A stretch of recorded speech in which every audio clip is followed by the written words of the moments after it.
Inaya ko magpunta ng Seco Mart para mamili ng pagkain. Yun nga, ito na. Pupunta na. Pagkain.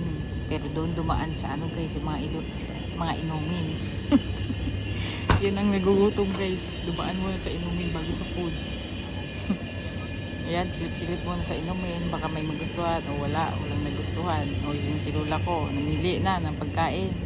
Ako wala pa akong napili. Si Lola madami na napili. Oh. Yun mo. Oh. Yun na, may na, ano na siya, may nalagay na siya sa basket niya. Ako wala pa talaga kahit isa. Wala pa akong nalagay kahit isa. Yan, pili mo na. Yan.